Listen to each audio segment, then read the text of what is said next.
Hi, my name's Corinne Brad. Welcome to the Crafts channel. In my attempt to be more environmentally friendly and to ditch the disposable, I've got a demo for you today for reusable sandwich bags. So you can make them in any size that you like to fit whatever you need to put in them. And they are simply like an envelope back cushion. They flip open at the top. You can pop your snacks in there, flip the top back, and then hopefully nothing comes out. Obviously, if you break all the biscuits that are in there, you might get some crumbs come out of them. But ideally, they should be fine. And if you make them large enough, you can pop your sandwich in there, close the top over without any problem whatsoever. So I'm going to make one of the smaller snack size ones. So if you've got kids that just need to take an 11s with them to school or something like that, you want 2 pieces of fabric. Now these are 30 centimetres long by 15 centimetres wide. And what I've got here is I've got a nice printed cotton and I've got a manufactured oilcloth. Now, I believe this is food safe. Put it this way, I've got stuff made out of oilcloth and it hasn't killed me yet. What you can also do is if you've made your own beeswax cloth, you could use that as a liner for your bag. And simply put them together, right sides together. And then we're just going to sew down these 2 short seams. And I'm using clips for this because sometimes with oilcloth, if you put pins in them, it leaves holes.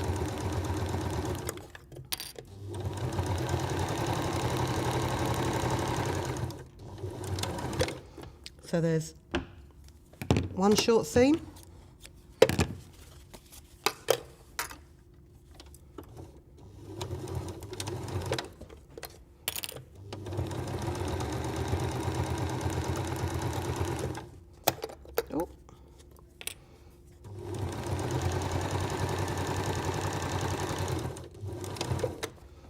And the next short seam. So turn them right way out. And also, because these are going to be the top edges of your bag, I am just going to top stitch those seams.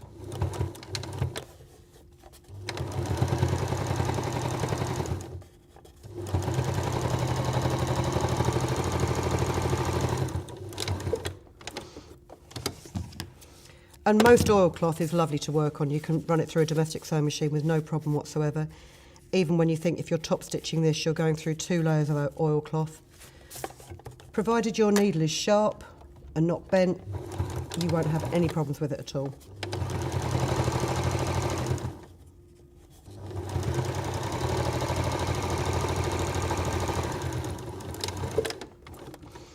And the way that the bag is constructed is very much like what we call an envelope back cushion. If you've watched one of our previous videos, we've actually done a cushion cover with this kind of back. Now you can either do it inside out if you don't mind having frayable seams. I'm going to do this right sides out because I'm going to sew a French seam. And I'm going to fold it up so that it's about a 5 centimetre overlap at the top. So that's the pocket part of your bag, and this is the flap. And I'm just going to clip this again here and here, and sew straight down the sides through all of those layers.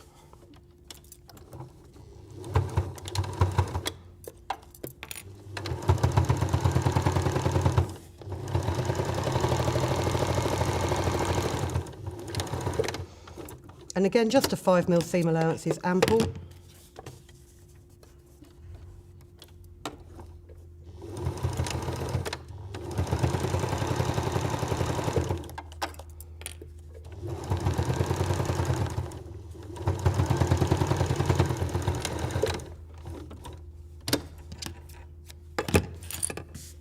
Because then what you're going to do is just trim down those seams. I am just going to put my glasses on so I don't trim through my stitching.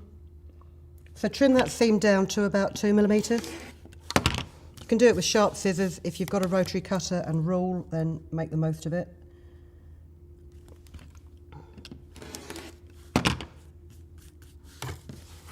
also press hard enough so that it actually goes through all of your pieces of fabric and not just the top few.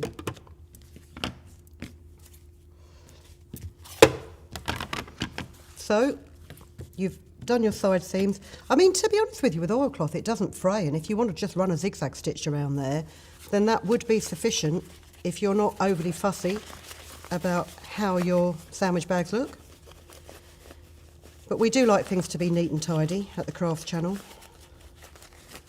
So just turn it inside out, and when you turn it inside out you'll discover that the fold over flap will obviously be on the inside now. That's absolutely fine. Push out all your corners.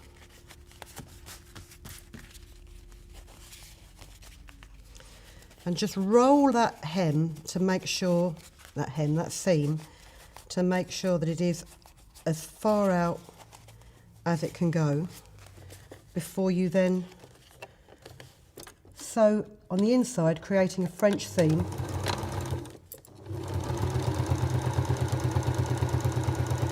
And because you're sewing with the oilcloth now between the foot and the feed plate of your machine, you might find it's a little bit sticky.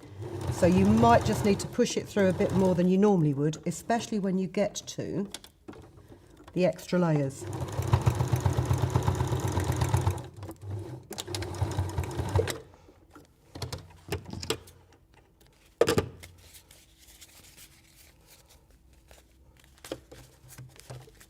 Let's just poke that corner out a little bit more than that.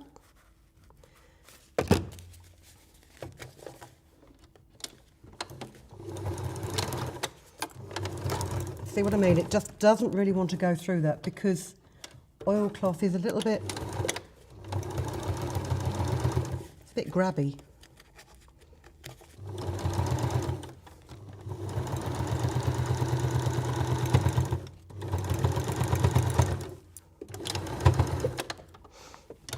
There you go. Trim off your ends of thread so that the kids don't complain they've got cotton in their cheese and pickle sandwiches. And with it being oilcloth, what it does mean is if you've got a sandwich, then you've put mayonnaise in it or mustard or something like that and it's leaked out, you can just turn the bag inside out, give it a rub over with a hot sponge or crochet dishcloth if you've made some of your own. Turn it back, poke out your corners, and there you have it. Really quick reusable sponge bag, quick reusable sandwich bag. And once they get really grubby, just pop them in the wash with everything else. Oilcloth should be okay to wash as long as your detergent isn't too strong and your washing machine temperature isn't too high. Beeswax, you may want to recoat your beeswax or just give it a wash in warm soapy water in the sink. You won't get a hot enough temperature to melt the beeswax, so you should be fine. And hopefully it means it's another step towards ditching the cling film. So I hope you enjoyed that demonstration. I'm now going to sit and eat my crackers, and we will see you next time. Thanks very much for having us. Bye-bye. If you've been inspired to create, please share your makes with us in the comments section below. And if you've enjoyed videos by the Crafts channel, hit the like button. Want to see more of us? Then click subscribe. See you next time.